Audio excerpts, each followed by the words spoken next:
Humans, as far as we know, have always been curious about the world around them and tried to explain how life has come about.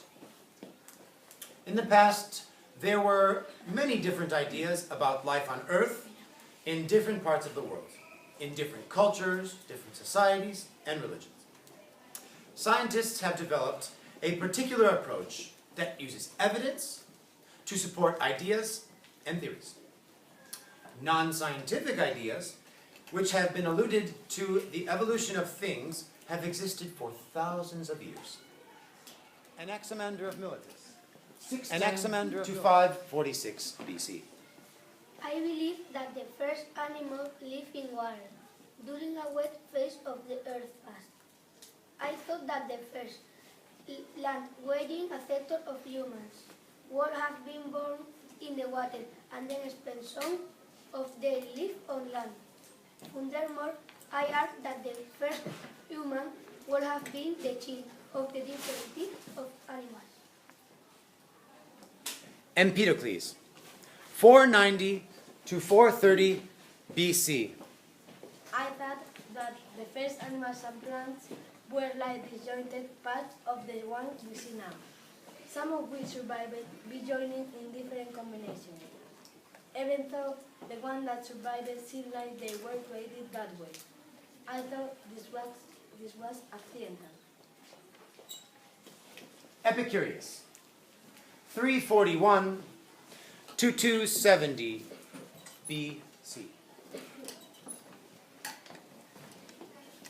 I was a Roman philosopher and I wrote a poem kindness on the nature of things, which inflamed my understanding. I thought the groups Gaia had spontaneous generate lots of different species in the past. I posit that only those that function in the best survived and had offspring. However, I thought this was the result of agreement events, where life varies from non-living things. For each species, rather than just one event that lead to lots of different species. Zheng Zhao, 369 to 286 BC. I was a Taoist philosopher. We believed that plants and animals did change and that the species were not fixed. We also speculated about how the environment affects the attributes of different living things. In general, Taoists through that all living things, the earth and the heavens, were in a state of constant transformation rather than fact. The theory of evolution, the ancients, AD, to the Middle Ages. Augustine of Hippo, 354 to 430. I was Catholic, Bishop, and Theologian, someone who studies the idea of food and the nature of religious ideas. I wrote about Cain, the Genesis ad literam, which meant on the literal meaning of Genesis. Genesis is a chapter about how life begins, which is a part of both the Jewish Torah and the Christian Bible. I thought that Genesis should not be taken literally. I believe that God created life, but that living things have been transformed slowly over time. I also thought that certain creatures were not formed on 5th and 6th day. Rather, insects, worms, and spiders had originated later from rodent, remains, and animals. While ancient Greek and Roman ideas died out in Europe during the Middle Ages, Arabian scholars translated, studied, and explored them further. Al-Jahis, 776 to 868. I noticed patterns of how animals preyed on those who were weaker than them, but were in turn eaten by animals who were stronger. I argued that all animals struggled for existence, resources, to breed and avoid being eaten. Those that were successful were better able to survive. Tusi, 1201 to 1274. I put forward a basic theory of evolution of species almost 300 years before Darwin. I believe that the universe consisted of equal and similar elements. Internal change occurred and these elements developed faster and become different to each other.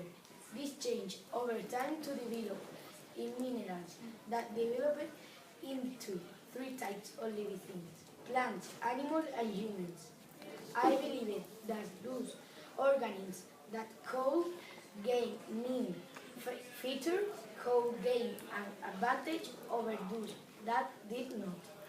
In terms of living things, I thought that some animals were more advanced than others, and that humans developed from those advanced animals. I argued that humans come from apes that live in western Sudan in Africa. Some of you may have heard of Tusi, as he was responsible for the idea that planets orbited and rotated at the same time. He was a polymath, and as many of the key thinkers and scientists mentioned here. A polymath is a person who has studied and contributed to many different fields of learning. His evolutionary theory was highly accurate, especially in identifying the location of the apes that humans evolved from. Ibn Khaldun, 1332 to 1406. I argue that humans developed from the squall of monkeys via a process that led to numerous species.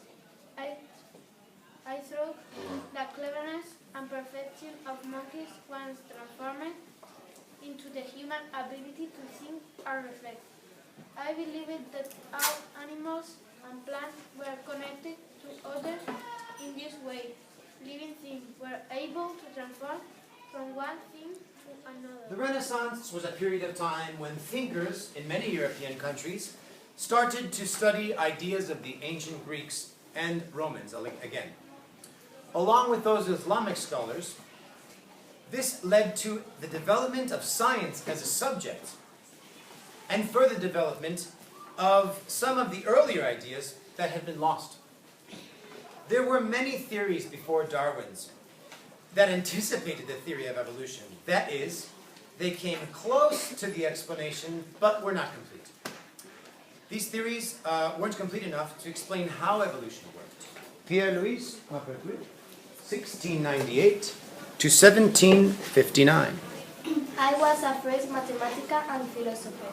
I thought that natural modification occurs when living things reproduce, and this can result in next variety of the living things, as well as lead to next species. Georges Louis Leclerc, 1707 to 1788. I believe that many of these species were actually a variation of animals, which had been modified from the original animal due to environmental factors. For example, I believe that lions, tigers, leopards, and house cats all had a common ancestor. I also thought that all the mammals had descended from as few as 38 original animal types. I studied and compared the skeleton of different animals, including the humans and apes, but did not believe that they did have a common ancestor.